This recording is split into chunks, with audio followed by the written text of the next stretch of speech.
Germany was not born peacefully. It was forged through strategy, war, and power.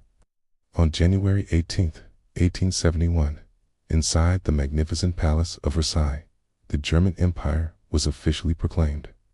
But to truly understand the weight of this moment, we have to travel back to a time when a unified Germany was just a dream.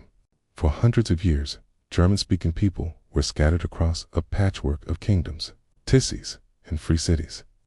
Imagine a map, not of one country, but of dozens of smaller territories. They shared a language, they shared a culture, but politically, they were completely fragmented.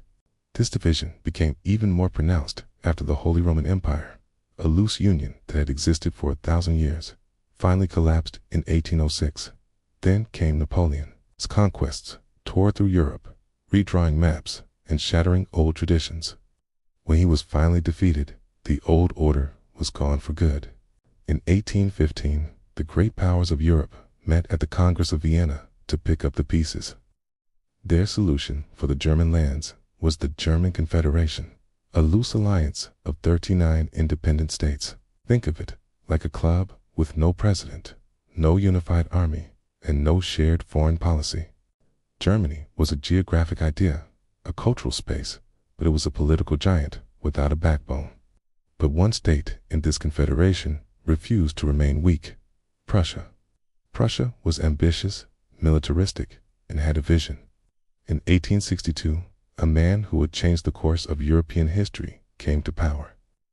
King Wilhelm I appointed Otto von Bismarck as his prime minister. Bismarck was a master of Realpolitik, a political philosophy that prioritizes practical results over ideology. He famously declared that the great questions of the day would not be decided by speeches and majority decisions, but by iron and blood. Bismarck's plan was as brilliant as it was ruthless. He would create enemies, win short, decisive wars, and use the resulting wave of nationalism to force the German states to unite under Prussian leadership. His first move came in 1864. Prussia, along with its rival Austria, went to war against Denmark over the territories of Schleswig and Holstein. It was a quick victory, and it gave the Prussian military a huge boost in prestige and confidence. Bismarck had tested the waters, and they were favorable. Just 2 years later, in 1866, Bismarck turned on his former ally. He skillfully provoked a conflict with Austria, leading to the Austro-Prussian War, also known as the 7 Weeks' War. The Prussian army, with its modern rifles and brilliant battlefield tactics, delivered a swift and crushing defeat to the Austrians. This was a critical turning point. Austria was now permanently excluded from German affairs, leaving Prussia as the undisputed leader of the German states. The old German Confederation was dissolved, and a new North German Confederation was formed under Prussian control. Only one major obstacle remained: France. Emperor Napoleon III of France watched Prussia's growing power with alarm. He would never willingly accept a strong, unified Germany on his border. Bismarck knew this. He needed a way to rally the independent southern German states, which were traditionally wary of Prussian dominance, to his cause. The solution? A common enemy. Through clever political maneuvering in the infamous Ems Dispatch, a carefully edited telegram, Bismarck provoked France into declaring war on Prussia in 1870. Just as he predicted, the threat from France ignited a fire of German nationalism.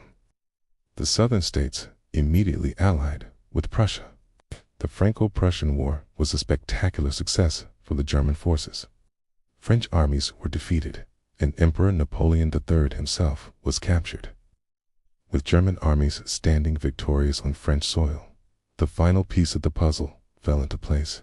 The German princes, swept up in the patriotic fervor, offered the imperial crown to the Prussian king. And so, on that fateful day, January 18, 1871, in the Hall of Mirrors at Versailles, very symbol of French power and prestige, King Wilhelm I of Prussia was proclaimed German Emperor. The Second Reich, the first modern German nation-state, was born. Germany emerged almost overnight as a dominant industrial and military force. fundamentally reshaping the balance of power in Europe and setting the stage for the conflicts of the 20th century. To understand modern Europe, you have to understand this moment. Because Germany was not born from consensus or peaceful unity, but from a deliberate and masterfully executed strategy of iron and blood. Thanks for watching. If you found this journey through history interesting, do not forget to like this video and subscribe to the channel for more stories that shaped our world. See you next time.